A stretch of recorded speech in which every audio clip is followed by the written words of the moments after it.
मैं आप सबको स्वरचित एक कविता सुनाने जा रहा हूँ। ये कविता नारी की व्यथा पर लिखी गई है। नारी के ऊपर लिखी हुई एक कविता है। तो आप सब शांति बनाए रखिए और आनंद लीजिए कविता का।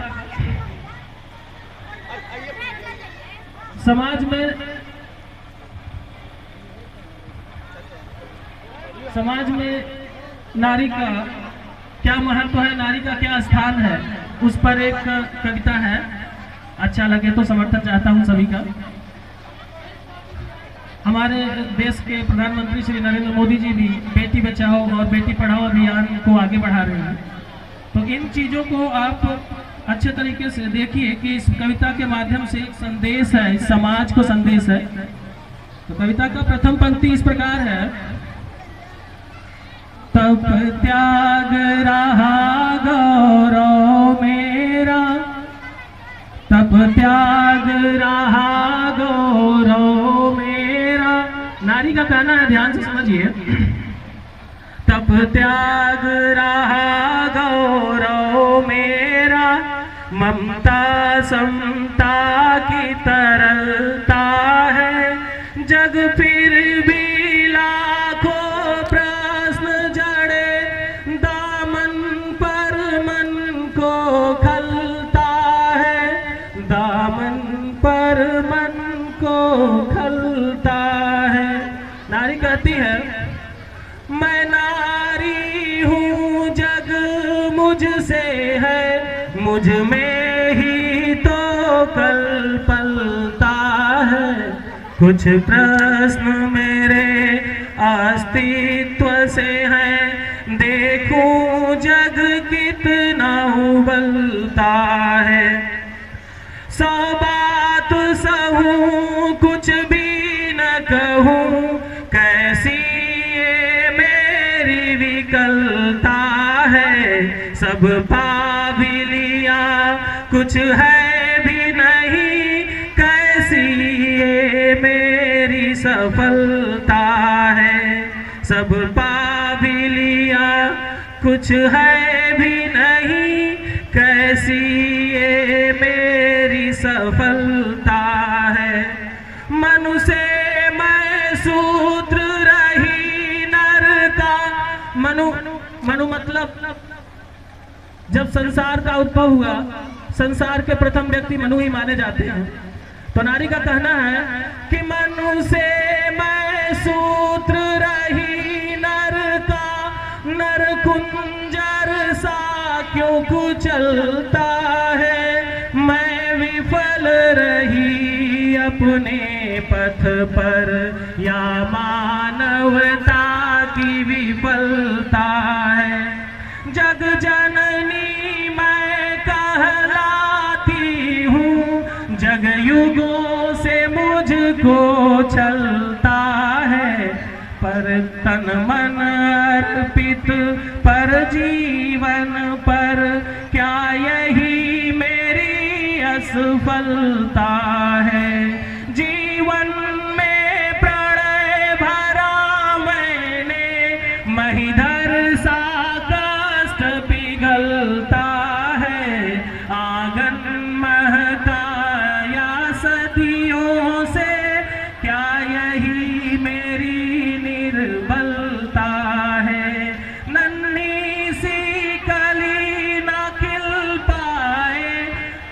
समाज में व्याप्त एक कुरीति के ऊपर, एक बुराई के ऊपर एक पटाक्षेप है नारी का, कि बच्ची जब कोख में रहती है तभी बच्ची को मारने का प्रयास किया जाता है। कोख से ही बच्ची को जन्म लेने से रोक दिया जाता है। तो उसी पर ये पंक्ति है। नन्ही सी कली न खिल पाए, जग कोख में मारे फिरता है। कुल का दीपक मैं दे बैठी, क्या यही मेरी असफलता है।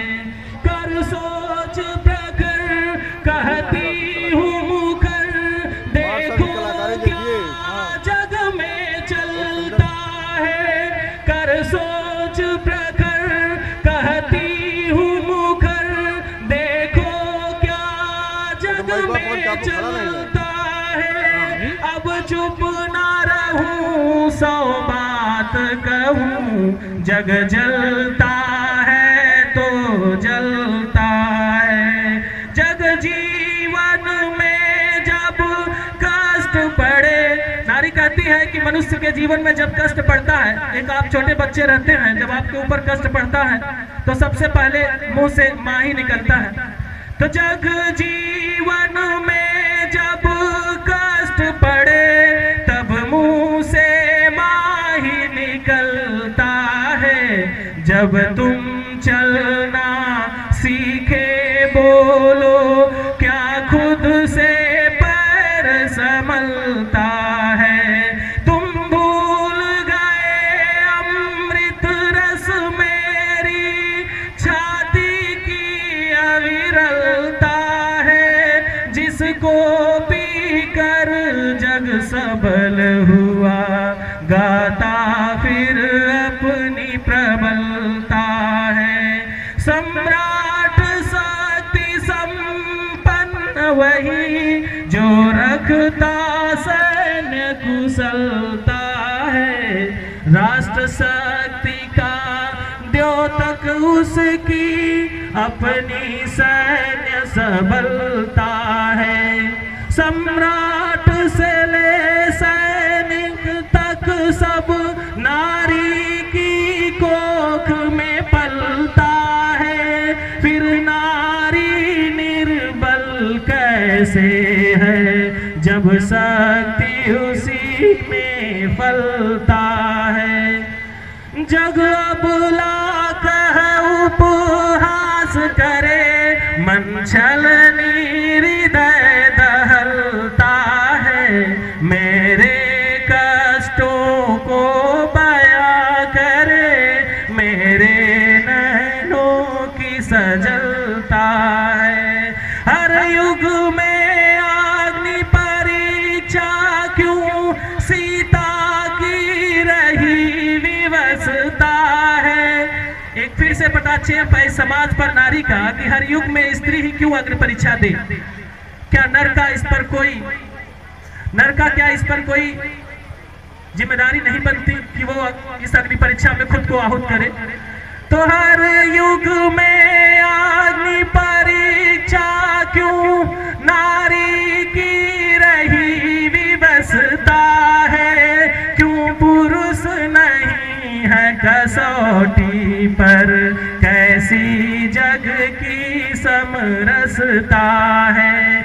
नारी की व्यथा न जग समझे, मन अंतर मन ही सिसकता है। बेटी तो पराई होती है, कहते हुए कौन झिझकता है। नन्ही सी लाडो बड़ी हुई, दूजे घर जाना पड़ता है। नन्ही सी लाडो बड़ी हुई, दूजे घर जाना पड़ता है। कोई पाठ सिखाए समर्पण का, कितना पछताना पड़ता है।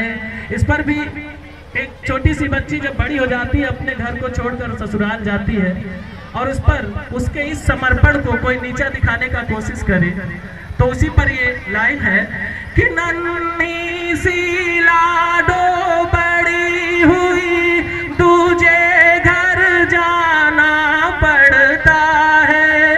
कोई पाठ सिखाए समर्पण का, कितना पछताना पड़ता है।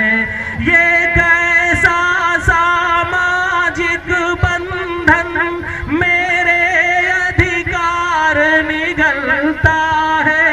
ये रीत जगत की कैसी है, केवल नारी की विचलता है।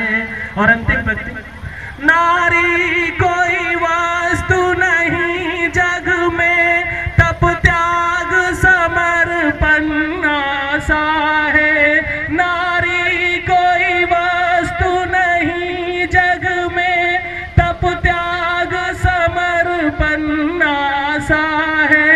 संकल्प सूत्र में बांधे स्वयं को, श्रद्धा की